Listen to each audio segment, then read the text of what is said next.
Antes de empezar, o sea, para quien no sé por qué habéis llegado aquí, ¿vale? Si lo habéis visto en redes, si me conocéis a mí y os he dicho, ven, o por qué habéis llegado, pero, bueno, la idea es hacer charlas de divulgación científica aquí, en este mismo espacio, cada 2 semanas. Entonces, dentro de 2 semanas habrá una, dentro de 4 otra, etcétera, etcétera, y vamos a hablar de muchos temas diferentes, ¿no? Científicos. Vamos a hablar de matemáticas, de astrofísica, de medicina, de biología, biotecnología y bioquímica, muchas biocosas, de arquitectura, de la física de la comida, creo que también, si no me fallan los cálculos, de la física y la química, supongo, de la comida. En definitiva, vamos a hablar de muchas cosas diferentes, entonces se me ocurrió que podía ser una buena idea que el tema de la primera charla fuera un poquito más transversal, ¿no? Digamos, va a haber mucha física, obviamente, porque pues, es lo que hay, pero se me ocurrió que sería buena idea, pues eso, que el tema fuera un poquito más transversal e intentar responder a esta pregunta, que obviamente para responderla bien, pues harían falta, yo qué sé, 38 tesis doctorales aproximadamente. Y entonces, pues aquí estamos.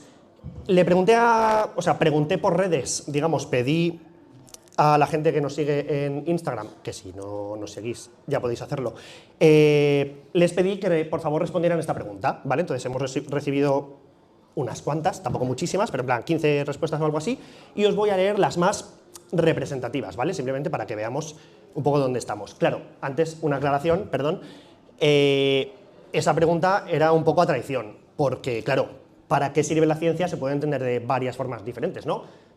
En primer lugar, ¿a qué nos referimos con servir? ¿No? ¿Cuál es su objetivo? ¿Cuál es su fin último? ¿O para qué sirve en el día a día? ¿Qué nos aporta? ¿No? Por ejemplo, entonces, pues bueno, es un poco ambiguo. Y ciencia, pues también puede ser un poco ambiguo porque podríamos incluir la ingeniería o la medicina o no. Que son un poco, o sea, que sí que son ciencias, pero que en plan, que son parte de la ciencia, pero que son la parte más aplicada, ¿no? Digamos. Entonces igual alguien podría considerar que no hay que incluirlas, porque son la parte aplicada. En definitiva, que la pregunta fue traición, que la gente no sabía dónde se metía, pero aún así 15 personas o así respondieron, así que fantástico. Y, por ejemplo, una de ellas dijo, pues en mi opinión, la ciencia sirve para comprender mejor el entorno que nos rodea. Vale, está bien. Para estudiar el universo, ¿no? La naturaleza. Otra persona dijo, la ciencia nos permite comprender por qué suceden las cosas, así como ayudarnos a mejorar la sociedad con ese conocimiento. Vale, esta persona no solo se queda en estudiar la naturaleza, sino que encima habla también de lo que nos aporta ese estudio de la naturaleza. Otra persona dijo, por ejemplo, la ciencia nos ayuda a comprender quiénes somos. Un toque un poquito más filosófico. Bueno, bien está. Otra persona dijo, para fomentar el pensamiento crítico, es decir, que no solo tiene utilidad en comprender el universo, en beneficios para la sociedad, sino también, digamos, beneficios internos, ¿no?, para cada persona. Luego otra persona dijo, respuesta de mi hijo Álvaro, 9 años.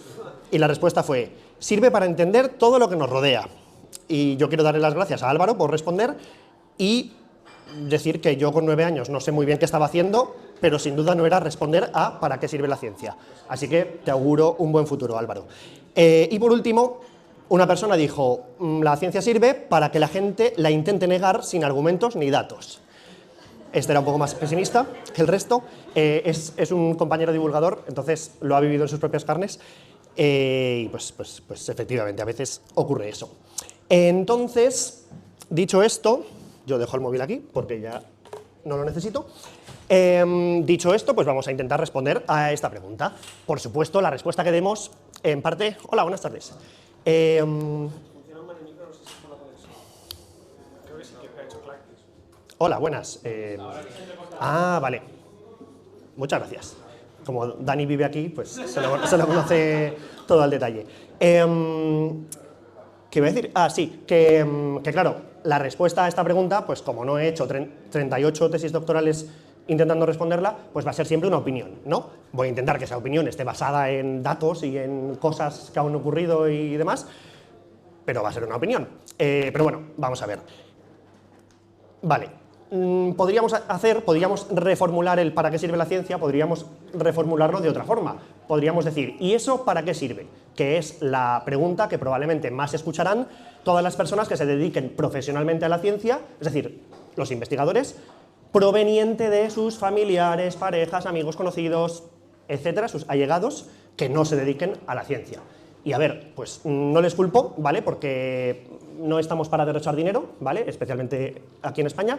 Y, por otro lado, en ocasiones es difícil ver, digamos, o sí, entender qué utilidad puede tener un determinado concepto o descubrimiento científico, ¿no? Por ejemplo, sin ir más lejos, pues la teoría del Big Bang no te va a reparar un pinchazo, la teoría de la evolución no diseña teléfonos, el bosón de Higgs no te va a hacer la cama y el modelo atómico de Bohr pues no cura enfermedades, ¿no? Pero claro, una pregunta parecida se podría hacer sobre el arte, ¿no? Se podría decir que pues, la danza, el teatro o la pintura que no construyen hospitales, no plantan cebollas ni limpian las calles, entonces no sirven para nada, pero creo yo que muy cuñado hay que ser para decir que la música o el cine, por ejemplo, o cualquiera de las otras, no sirven para nada, no tienen utilidad, ¿no? Porque las utilizamos, las consumimos cada día, probablemente. Pues bien, con esta charlita breve de 50 minutos, pretendo contaros cómo la ciencia básica, la que amplía, digamos, los límites del conocimiento, la que estira el saber humano, la que estudia los agujeros negros, los números primos o la antimateria, sí sirve para algo, tiene utilidad. Toma. Y lo vamos a hacer empezando, o sea, vamos a empezar a darnos cuenta de eso con varios ejemplos históricos, ¿no? De cosas que han ocurrido, de descubrimientos fortuitos o que han ocurrido porque una persona concreta seguía su curiosidad y han resultado digamos, en aplicaciones que han, en ocasiones, transformado el mundo. Por ejemplo, podemos empezar con Luigi Galvani, el físico italiano de finales del siglo XVIII, que a finales del siglo XVIII, perdón, se dio cuenta de que, o sea, observó cómo el anca de una rana se retorcía cuando lo atravesaba una corriente eléctrica. Más tarde se dio cuenta de que este comportamiento tan peculiar no estaba reservado a las ancas de rana, ¿vale? Le ocurría a extremidades de otros animales. Y también se dio cuenta de que podía utilizar digamos, el retorcimiento del anca para medir el voltaje que la atravesaba. Claro, él no utilizó esas palabras, ¿vale? Porque el voltaje pues, y los voltios no habían recibido ese nombre aún, pero bueno, se dio cuenta en definitiva que la diferencia de potencial era proporcional al retorcimiento del anca de la rana. Pues bien, aquel primer retortijón que observó Galvani, que luego observó muchos más, aquel primer retortijón fue completamente fortuito, no estaba planificado, ¿no? Sucedió. Y él lo atribuyó a una especie de fuerza vital eléctrica, digamos, que crean y acumulan los seres vivos y que de hecho sería lo que nos permite distinguir a lo vivo de lo inerte. Y bueno, Galvani, a pesar de tener estas ideas tan felices, era un buen científico y comunicó sus observaciones al resto de la comunidad científica de la época, que era pequeñita, pero ahí estaba, y les pidió que las repitieran y que vieran a ver si lo que él había observado tenía algún tipo de fundamento o simplemente había sido suerte. Pues bien, Alessandro Volta efectivamente repitió esas observaciones y vio que sí, que las ancas de rana se retuercen cuando las atraviesan corrientes eléctricas. Éxito. Pero él no atribuyó esos fenómenos a ninguna fuerza vital eléctrica. Él pensó que podría repetir, digamos, esos fenómenos o ese tipo de fenómenos con materia inerte, materia completamente ajena a la vida, ¿no? Entonces, en el proceso de demostrar eso, que efectivamente se podía, construyó la primera, muy bien, aquí el estudioso del público, mini punto, construyó la primera batería química de la historia, en el proceso de demostrar que la hipótesis de Galvani no era correcta. Y bueno, desde aquella primera batería, obviamente hemos aprendido mucho, ¿no? Han cambiado mucho las baterías y las pilas en esos más de 2 siglos, pero no me negaréis que las baterías son útiles, las pilas son útiles. Para estas cosas, o para que este mando funcione y me deje pasar de diapositiva, y 1000 cosas más. Pues bien, aquel fenómeno físico que nos permitía hacer bailar y retorcerse las ancas de rana, nos permitió construir la primera batería de la historia. O sea que, muy bien, resultó ser útil. Siguiente, Michael Faraday es muy conocido por ser uno de los padres del electromagnetismo, y el micro vuelve a fallar, así es la vida. Lo he apretado. Es conocido por ser uno de los padres del electromagnetismo y concretamente por haber descubierto la inducción electromagnética y bueno, y alguna cosa más, ¿no? Pero por eso Un par de cosillas. Bueno, es conocido por eso, ¿vale? Por haber descubierto la inducción electromagnética. Punto. La frase no continúa. La inducción electromagnética, para quien no lo recuerde del cole, es un proceso por el cual, un fenómeno por el cual, los campos magnéticos variables crean campos eléctricos y los campos eléctricos variables crean campos magnéticos. Fantástico. Pues bien, aquel descubrimiento de Faraday fue apenas 11 años después de que Ørsted, el otro señor, bueno, no sé cómo se pronuncia, ¿vale? Es danés, creo, era danés ese señor.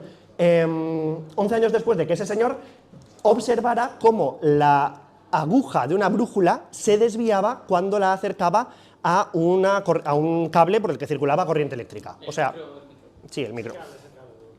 Es el cable. Bueno, si no puedo gritar y ya está. Puedo hablar alto.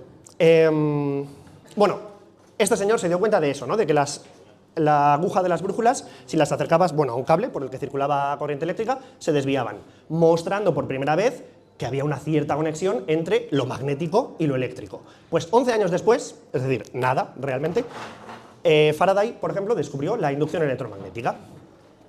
Concretamente, esto ocurrió en 1831, concretamente, Faraday se preguntó qué ocurriría si el micrófono fuera mal. No, se preguntó qué ocurriría si enrollaba un cable por el que circulaba corriente alrededor de un trozo macizo de metal. Lo hizo con un montaje parecido a este, más o menos, que está así un poco simplificado, ¿no? Para que se entienda. Y eso básicamente tenía un aro macizo de hierro, ¿vale? Que rodeaba por cada lado con, pues eso, con un cable que en un lado conectaba a una pila que creaba una diferencia de potencial y permitía que hubiera una corriente eléctrica, y por el otro lado lo conectaba a un amperímetro. Los amperímetros, por lo del metro, sirven para medir cosas, sirven para medir en concreto la corriente, ¿no? Que pasa por un circuito concreto. Entonces, en el circuito, digamos, de la derecha, la parte de la derecha, no podía circular la corriente porque no había nada generándola. ¿Pero qué ocurrió? Misterio, no. Pues lo que ocurrió es que cuando cerró el circuito el señor Faraday, el amperímetro, la agujita del amperímetro hizo ¡pling! Y marcó durante un instante que había ahí una corriente eléctrica circulando. ¿Qué estaba ocurriendo? La inducción electromagnética. Estaba ocurriendo que el cable enrollado de la izquierda, la corriente eléctrica estaba induciendo un campo magnético en el aro de metal, que a su vez inducía una corriente eléctrica en la parte de la derecha, que se registraba con el amperímetro. Fantástico. Pues aquello que Faraday descubrió, persiguiendo su curiosidad, porque había oído que un tal Ørsted y un tal Ampere en otros países estaban haciendo cosas súper interesantes. Estaba haciendo cosas súper interesantes sobre electrocosas, ¿no? Pues eso que él averiguó simplemente siguiendo su curiosidad ha resultado ser la base de... Igual dejo de utilizar esto y hablo fuerte y ya está, porque es que va muy mal. Si no se oye, pues me lo decís. No, sí, puedo hablar más alto aún todavía. Pero voy a beber antes, si me lo permitís.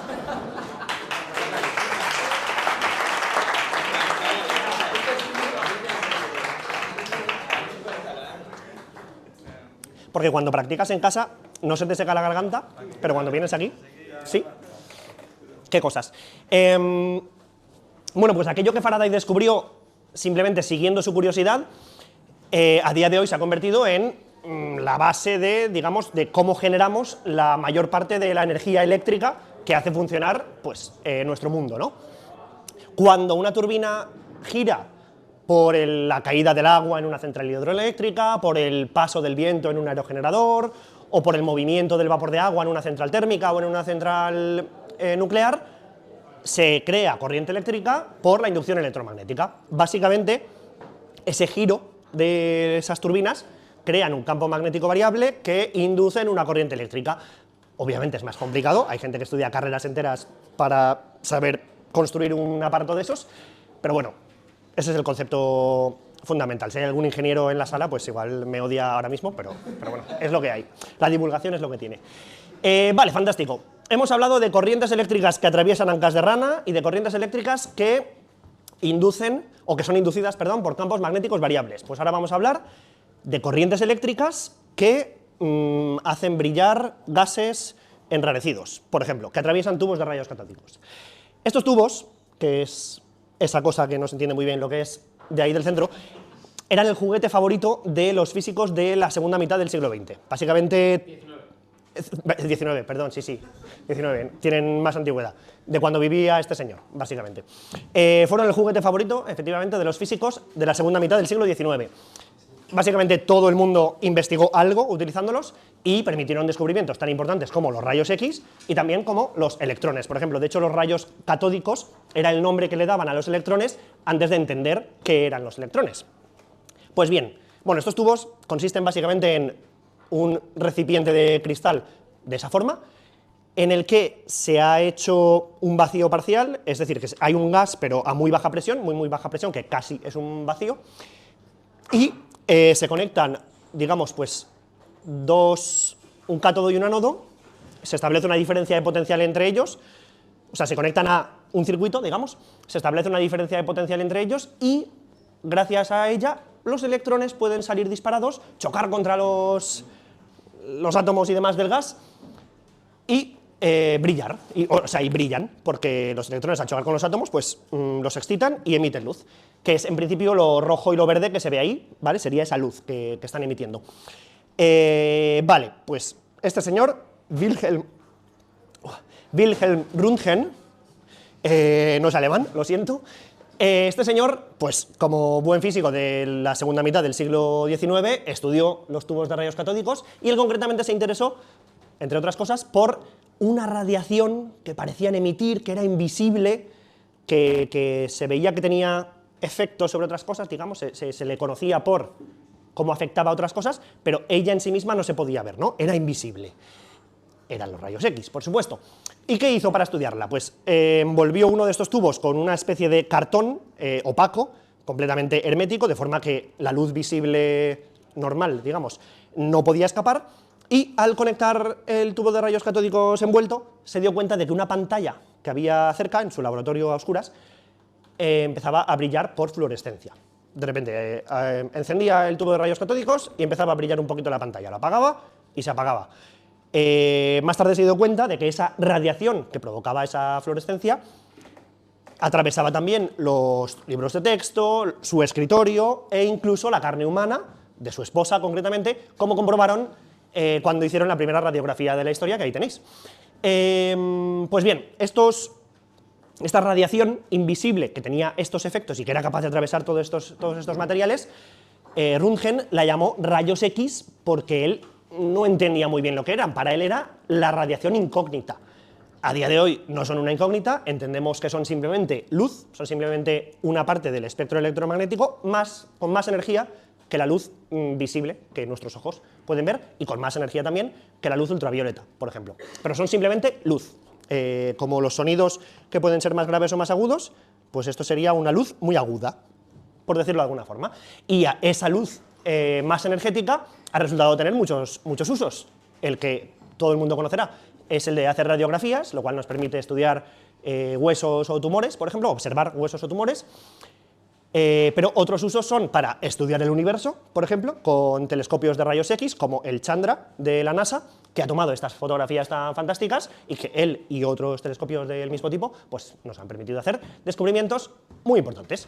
O también se pueden utilizar los rayos X en cristalografía, que es básicamente para determinar la estructura tridimensional de cristales o de diferentes materiales o, por ejemplo, de moléculas, como hicieron Raymond Gosling y Rosalind Franklin en la década de 1950, obteniendo la estructura tridimensional de la molécula de ADN, y como hicieron muchísimos cristalógrafos antes y miles de cristalógrafos después.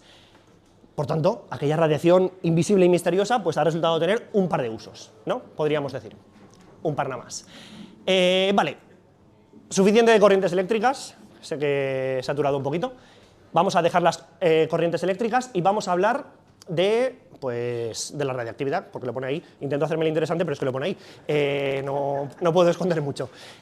Bueno, este descubrimiento que voy a comentar ahora, decir como dato, los datos aleatorios siempre están bien, ocurrió 5 meses después que el que acabamos de ver. Röntgen descubrió los rayos X en noviembre de 1895 y esto este descubrimiento ocurrió en marzo de 1896, o sea que estaba la física ahí en ese momento a tope, descubriendo radiactividad, rayos X, unos años después los electrones, madre mía, a tope estaban. Pues bien, el señor Henri Becquerel, tampoco sé francés, al parecer estaba estudiando en aquella época la fosforescencia de algunos materiales, de algunas sales concretamente, que la fosforescencia es pues, lo que hace brillar las señales de salida de emergencia que no son luces, que son una placa que brilla de noche o cuando está a oscuras, pues son fosforescentes, ¿no?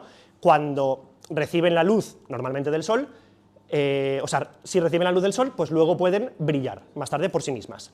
Pues él estaba estudiando esta propiedad de algunos minerales y tal que había por ahí, y en febrero de 1896 se disponía a estudiarlas, pero no pudo hacerlo porque en el París donde vivía e investigaba, pues al parecer no salió el sol, entonces no pudo exponer sus muestras a la luz solar. Es así de simple. La ciencia a veces nos gastamos millonadas en hacer experimentos, pero luego si no sale el sol no puedes estudiar. Si hubiera vivido en Valencia, no habría tenido ese problema. Igual le habría faltado dinero para investigar, pero el sol lo habría tenido. Hay que prioridades. Vale, bueno, pues el 1 de marzo de 1896, y lo sabemos porque el señor lo apuntó en su diario científico, sacó las muestras de un cajón donde las había guardado para esperar a que saliera el sol y se dio cuenta de que una de las placas fotográficas, no lo he dicho, pero una de las placas fotográficas que iba a utilizar para estudiar esa fosforescencia se había desvelado, sin, en principio, haber recibido ninguna radiación porque las sales habían estado ahí tranquilitas sin haber sido expuestas. Pues bien, esa sal que había provocado que había mostrado esa fosforescencia natural era una sal de uranio y más tarde Becquerel se dio cuenta de que esa fosforescencia no provenía ni de ninguna reacción química que ocurriera dentro, ni de ninguno de los otros componentes de la sal, sino que provenía del uranio. Y en los siguientes años, pues Marie Pierre Curie y Ernest Rutherford y él estudiarían esta propiedad atómica, descubrirían nuevos elementos químicos, estudiarían sus efectos en el cuerpo humano, ganarían varios premios Nobel mientras tanto, y en definitiva estudiarían la radiactividad, que tiene más usos de los que probablemente penséis. El igual más conocido es el primero, que es pues, la fisión nuclear, digamos, de las centrales nucleares, pues es un tipo de radiactividad.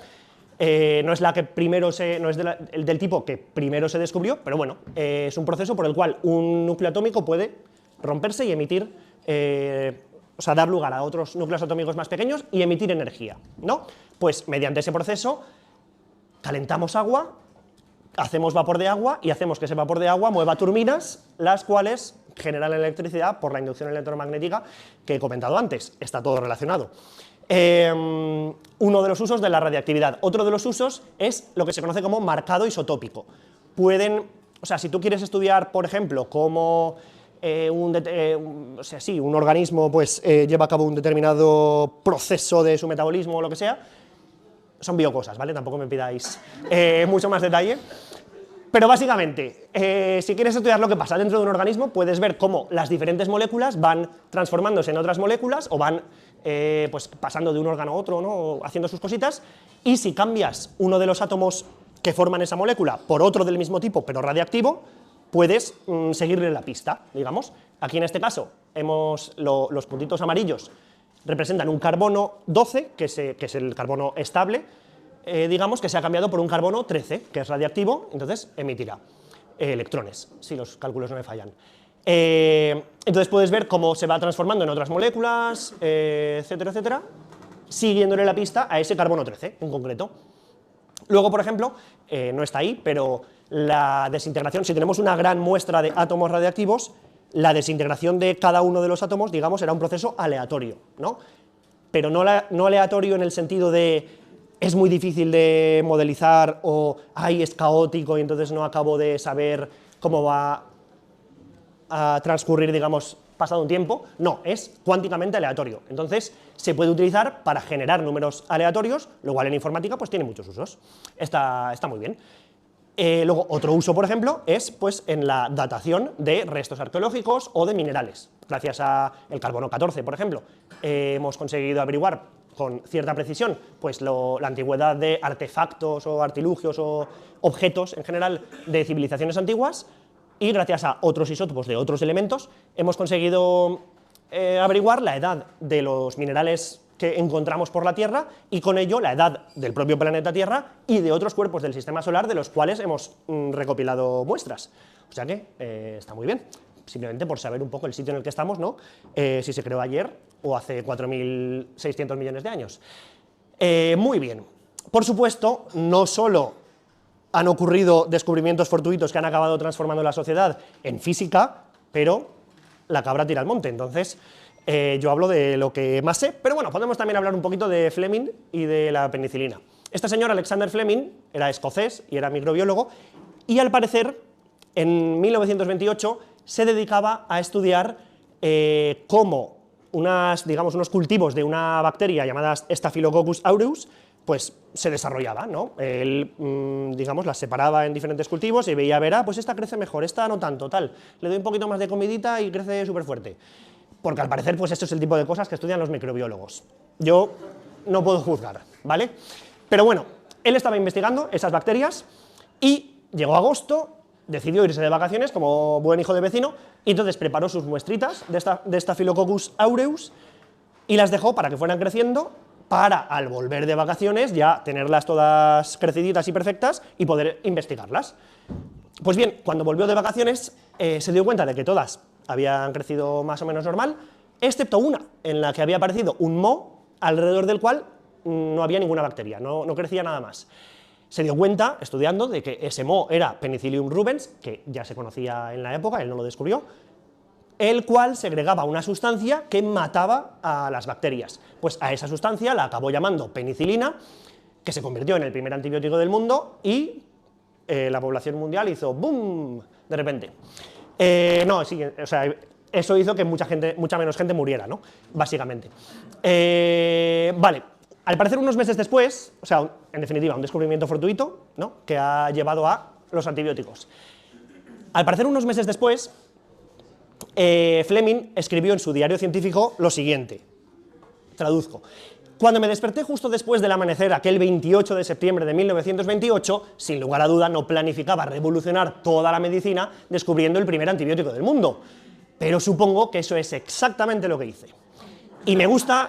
Se quedó a gusto. Me gusta especialmente esta cita porque suele decirse, o al menos yo lo he oído mucho, que los físicos vamos de guays, que nos lo tenemos un poco creidito. Y esto confirma que los microbiólogos también. Por tanto, pues oye, me quedo más tranquilo. Esta noche dormiré mejor sabiendo esto.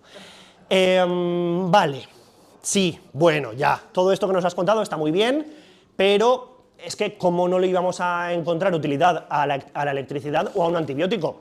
Obvio, claro, son cosas importantísimas, basiquísimas, ¿no?, de la vida, que obviamente les hemos encontrado utilidad.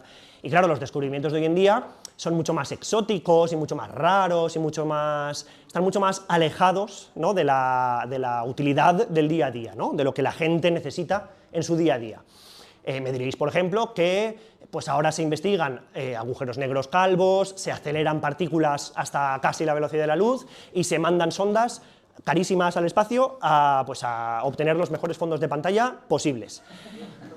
Y a ver, tendríais razón si me dijerais eso, es cierto, pero también es un poco inevitable que, o sea, parte de las consecuencias del progreso de la ciencia es que las investigaciones que se hacen hoy pues sean más fundamentales y más profundas que las que se hacían hace 100 años, ¿no? Porque hemos aprendido cosas y podemos poco a poco avanzar y profundizar más en lo que es el funcionamiento de la naturaleza. Pero, bueno, podría decirse también que por el hecho de ser más fundamentales, más básicas, pues tienen más potencial de revolucionar el mundo o revolucionar un campo concreto, o en plan, descubrirnos algo, permitirnos descubrir algo que ni nos imaginábamos y que cambia por completo cómo entendemos una parte del universo, ¿no?, una faceta del universo.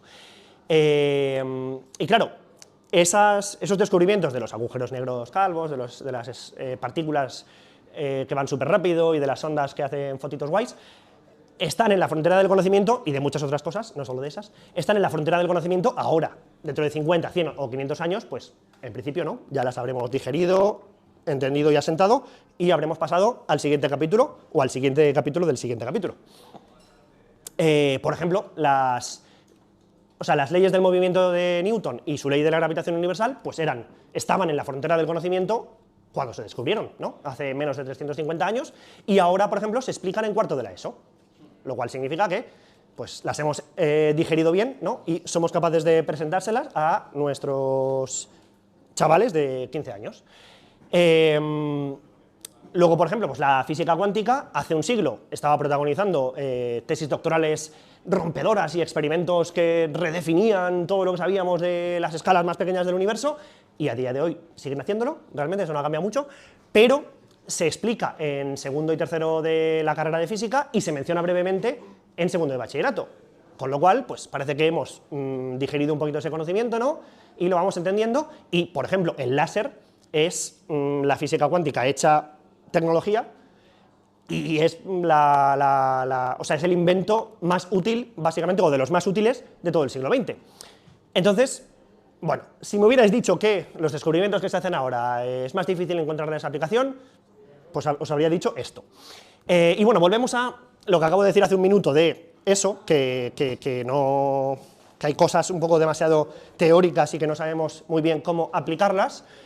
Y os voy a poner unos ejemplos que sí que sabemos cómo aplicarlas. Por ejemplo, los sistemas de posicionamiento por satélite, el GPS clásico, que claro, el GPS es una marca, realmente es el sistema de los estadounidenses. Los europeos, o sea, la Agencia Espacial Europea tiene el Galileo, ¿no? Pero no ha cuajado tanto, el nombre al menos.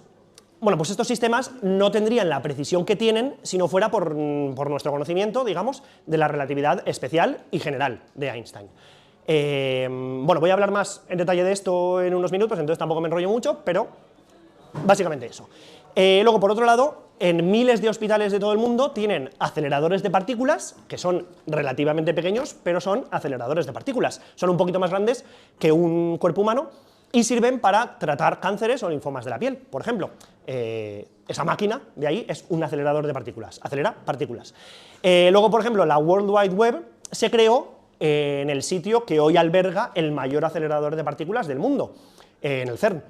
En aquel momento se creó para facilitar el intercambio de información, digamos, entre las diferentes partes del centro, porque pues, manejaban muchos datos y tenían que compartirlos para hacer la ciencia, y a día de hoy se ha convertido esa World Wide Web en una parte fundamental de la sociedad digital en la que vivimos, ¿no? Es una parte muy importante de nuestros trabajos, nuestros estudios, nuestro entretenimiento, en general de, pues eso, la vida digital.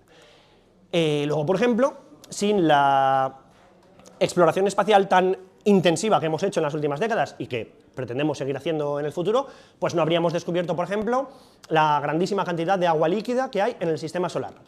Como dato aleatorio, de esos que siempre está guay tener, decir que se estima que hay unas 25 veces más agua líquida en el sistema solar que en la Tierra, digamos. Y luego además hay hielo, que no está contado aquí. O sea que agua hay muchísima en el universo, ¿no? Eso nos ha permitido pues, darnos cuenta de que la Tierra no es tan especial por tener agua, por ejemplo. Sin la exploración espacial, pues tampoco podríamos descubrir mundos o ambientes que la humanidad en un futuro tal vez podría colonizar, o al menos visitar. Tampoco podríamos defendernos en un futuro de una posible amenaza en forma de asteroide. Tampoco podríamos, llegado el momento, si es que llega, descubrir vida extraterrestre. Tampoco podríamos, llegado el momento, si es que llega, no, este sí que es más probable que llegue. Tampoco podríamos desarrollar, por ejemplo, la minería espacial, la minería de asteroides, que consiste básicamente en ir hasta un asteroide, coger hierro y cosas y utilizarlas para construir pues lo que sea que se construya con hierro.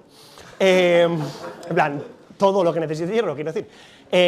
Pues sin esta exploración espacial y toda la tecnología que va alrededor de ella, pues no podríamos llegar a minar asteroides en un futuro, dentro de varias décadas, bastantes décadas. Luego, por ejemplo, cualquier pago con tarjeta, como probablemente hayáis hecho al pediros aquí un refrigerio, o cualquier pago por internet, es tan seguro como es gracias a nuestro conocimiento de los números primos. Los números primos son los números que son los hijos de los hermanos de tus padres, ¿vale? No, perdón. Voy preso.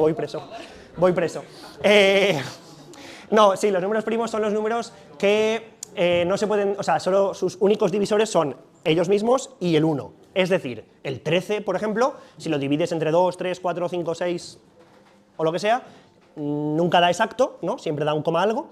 Solo da exacto si lo divides entre 1 o entre 13, obviamente. Pues 13 es un número primo, por ejemplo. Bueno, pues básicamente los números primos no tenemos ningún algoritmo que sea capaz de distinguir si un número suficientemente grande es primo o no. Entonces utilizamos estos números, que pues, en definitiva son difíciles de fingir, para encriptar la información que hace seguro ese pago con tarjeta o ese pago a través de la web o lo que sea. Luego también, sin nuestro estudio intensivo de las físicas, o sea, de las partículas fundamentales, de las interacciones que gobiernan su comportamiento, sin nuestro estudio de los quarks, los gluones y los neutrinos, pues no habríamos entendido tan bien como entendemos la fisión nuclear, por ejemplo, y no la manejaríamos tan expertamente como para utilizarla para generar energía, y no podríamos, en un futuro, generar energía con fusión nuclear, la cual se espera que sea pues, una fuente de energía básicamente inagotable y limpia, o sea, no emitirá CO2 ni tampoco restos radioactivos, como si la fisión. Eso sí, dentro de 30 años, como llevamos 30 años diciendo. Pero bueno, por último, de entre los miles de ejemplos que se podría dar, los escáneres PET de los hospitales, digamos, utilizan la antimateria para diagnosticar cánceres, para diagnosticar enfermedades del corazón o del sistema nervioso, y concretamente utilizan la antimateria para crear imágenes, para diagnosticar todo ese tipo de cosas. Y bueno, de hecho, las siglas PET son Positron Emission Tomography. Positron, la antipartícula del electrón. En definitiva, que sin nuestro profundo conocimiento de la antimateria, pues no podríamos diagnosticar esas cosas, o al menos no por este método, porque no sabríamos cómo utilizarlo. Claro, ¿qué es lo que ocurre? Todo esto son aplicaciones que conocemos, ¿no? Que se hizo un descubrimiento así como más teórico y se encontró una aplicación en el mundo real. Pero claro, es que a veces ocurre que desde el descubrimiento teórico hasta la aplicación en el mundo real pasa mucho tiempo, muchísimo tiempo, a veces más de un siglo. Entonces, en el tiempo en el que aún no tienes esa aplicación, pues estás un poco en plan de, ya, pero ¿esto para qué? ¿Yo para qué estoy aquí gastando todo este dineral?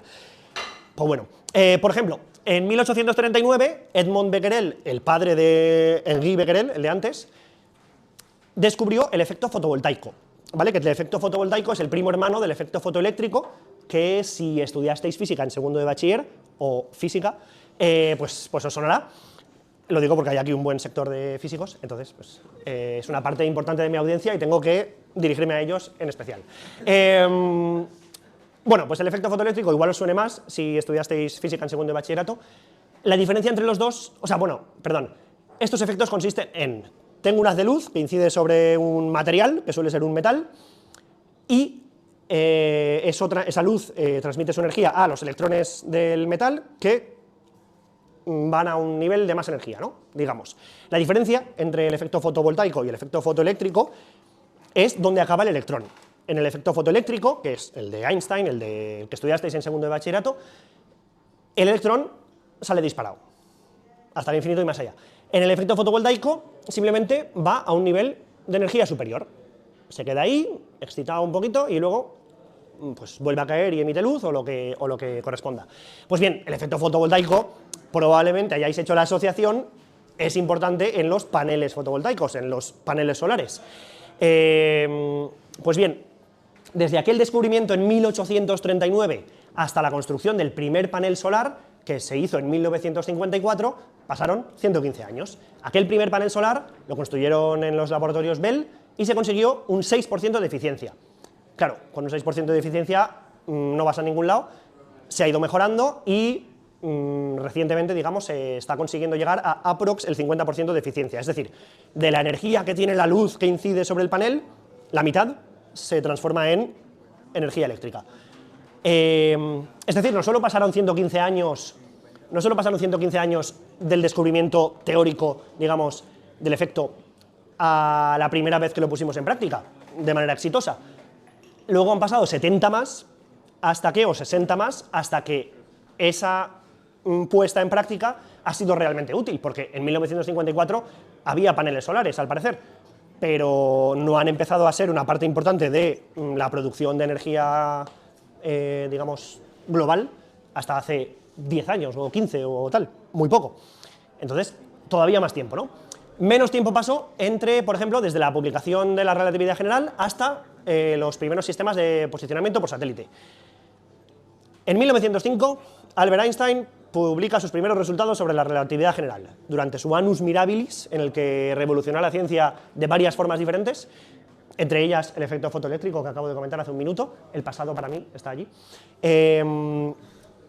Bueno, y otra de las cosas que publica es sus primeros resultados sobre la relatividad especial.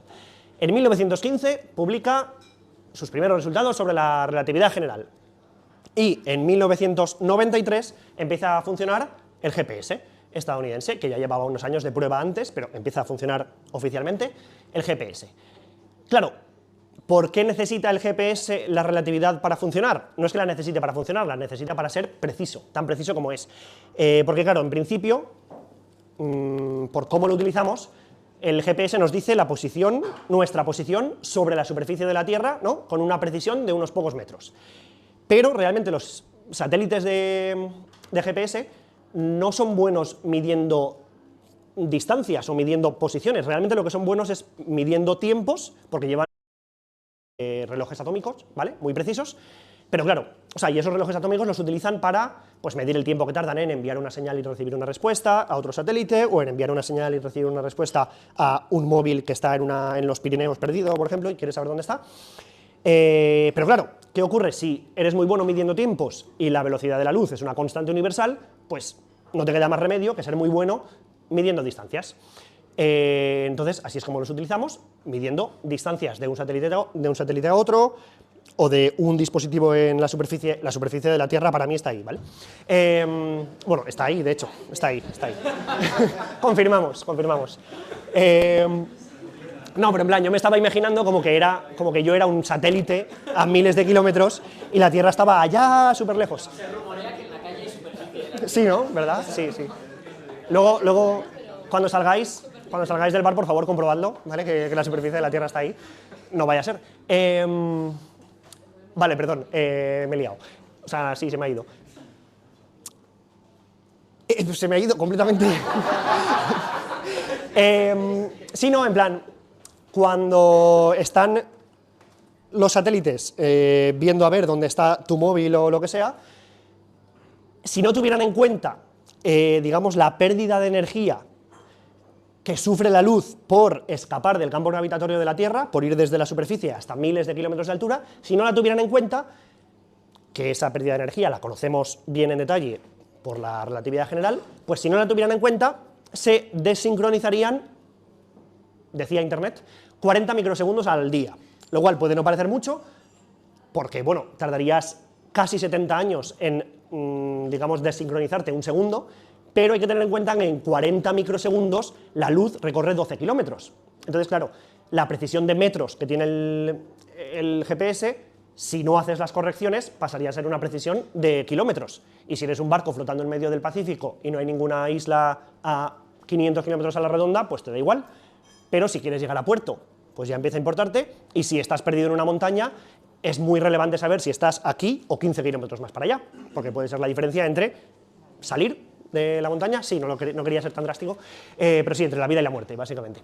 Pero claro, es que el GPS no solo se utiliza para que los barcos sepan llegar a puerto y para que la gente no se pierda en la montaña, se utiliza en minería, mensajería, agricultura, astronomía, meteorología, sismología, cartografía, se utiliza en toda la industria del transporte, en general, todos los barcos, los miles de barcos que necesitan llegar a sitios, los coches, camiones, aviones y demás, utilizan esto. Se utilizan misiones de rescate también para esa gente que no consigue salir de la montaña, y su aplicación más importante y que yo considero que es definitoria de nuestra sociedad, para jugar a Pokémon GO. Entonces, bueno, en definitiva, es importante que tengan esa precisión, ¿no? Porque si Pikachu está aquí, no es lo mismo que si está en, yo qué sé, en Sagunto, ¿vale? Entonces es importante. Vale. Pues más allá de toda esta chapa que os acabo de contar, en la que os he intentado explicar mi opinión sobre por qué la ciencia es útil, tiene incluso los descubrimientos más, pues eso, exóticos y raros y que no sabemos muy bien cómo cogerlos, incluso esos tienen una utilidad, fantástico, éxito, pues a pesar de eso, a pesar de toda la chapa que os acabo de dar, quiero deciros que la utilidad de un descubrimiento científico no hay ninguna necesidad de que sea práctica, tecnológica o industrial. Bueno, directamente pueden no tener ninguna utilidad y no pasa nada, pero esa utilidad no tiene por qué ser de ese tipo más práctico, puede ser una utilidad cultural, ¿no? O intelectual. Eso bien lo sabía la Iglesia Católica durante los siglos XVI y XVII, y supongo que no se le olvidó después, pero ahí fue como especialmente insistente en ello. La misma Iglesia Católica que quemó a Giordano Bruno por sus ideas cosmológicas y por, digamos, rechazar la existencia de Dios en base a esas ideas, o la que prohibió a Galileo Galilei, que es este señor de aquí tan intenso, la que le prohibió hablar y enseñar sobre el heliocentrismo de Copérnico, y la que le condenó a arresto domiciliario hasta su muerte para asegurarse de que efectivamente lo cumplía. Porque claro, aquellas ideas cosmológicas y aquel heliocentrismo no se tradujeron en ningún nuevo invento, en ningún nuevo aparato que la gente pudiera utilizar y que les aportara algo en su vida, que yo que sé, que el césped se cortaba más rápido o las patatas se pelaban mejor. No, aquel descubrimiento lo que hizo, básicamente, muy lentamente y tras un arduo esfuerzo, fue desplazar a la Tierra del lugar central que ocupaba en el universo, digamos, que en nuestra imaginación ocupaba en el universo, y nos hizo darnos cuenta de que la Tierra era uno más de los varios planetas que orbitaban alrededor del Sol, ¿no? Luego también esos descubrimientos y esas ideas fueron el germen de muchos siglos de astronomía que nos harían darnos cuenta de que el Sol también es una más de las miles de millones de estrellas que forman la galaxia, nuestra galaxia, la Vía Láctea, y que la Vía Láctea es una más de las incontables galaxias que hay en el universo, ¿no? Entonces, aunque, insisto, no tuvieran una aplicación práctica, pues fueron importantes, ¿no? Aunque sea intelectualmente. Luego también, por ejemplo, la relatividad y la cuántica, de las que ya he hablado un poquito antes, nos han hecho, o nos hicieron, replantearnos conceptos que considerábamos incuestionables, inamovibles, como el espacio o el tiempo. El concepto de espacio o de tiempo, antes de eso, parecía que ya se sabía todo lo que se podía saber sobre ellos, llegaron estas nuevas teorías y nos dimos cuenta de que no, que igual había que replanteárselo un poco. Igual había que replantearse también la relación entre esos dos conceptos, entre el espacio y el tiempo. O la cuántica, por ejemplo, nos hizo replantearnos qué significaba que un objeto, o que una partícula o un átomo o tal, concretamente, tuviera pues una posición determinada, estuviera en un sitio determinado o tuviera una energía concreta. Por ejemplo, nos hizo replantearnos qué significaba eso. Luego también, si por ejemplo descubriéramos vida extraterrestre en un planeta relativamente cercano, tipo a unos pocos años luz, y esa vida fuera de tipo como las bacterias que tenemos en la Tierra, fuera similar a esas bacterias, pues ese descubrimiento ahora mismo no tendría mucha utilidad, porque no podríamos visitarlas, porque no tenemos la tecnología para ir a otras estrellas, ni esperamos tenerla en el próximo siglo, ni tampoco podríamos comunicarnos con ellas, porque son bacterias. Entonces, como mucho, podríamos intentar aprender un poco de cómo funcionan en base a los efectos que tienen sobre la atmósfera de su planeta. Eso es igual lo máximo que podríamos hacer, que ahí hay mucha chicha que sacar, pero bueno, es lo máximo, ¿no?, que podríamos hacer. Pero el descubrimiento de vida extraterrestre, pues probablemente sería el descubrimiento científico del año, de la década y del siglo. Quiero pensar, igual soy demasiado optimista, que pasaría a la historia de la humanidad, ¿no?, el darnos cuenta de que no solo en la Tierra hay vida, sino en otros sitios del universo. Y sin duda, pues igual que aquellas ideas de Galileo y Giordano Bruno y otra gente hicieron a la Iglesia y a otras gentes replantearse cosas, pues el descubrimiento de una vida extraterrestre pues probablemente también nos haría replantearnos muchas cosas, ¿no?, a muchas partes de la sociedad. En definitiva, que puede haber descubrimientos científicos que no tengan ninguna utilidad, o que su utilidad simplemente sea esa, permitirnos entender el lugar que ocupamos en el universo. Por ejemplo, Y eso pues, no los hace menos valiosos, los hace de hecho casi más valiosos. Y no hace que no debamos seguir aprendiendo sobre ellos, seguir estudiándolos, seguir invirtiendo dinerito en ellos y demás. Se me da falta al acabar las cosas. Muchas gracias por vuestra atención.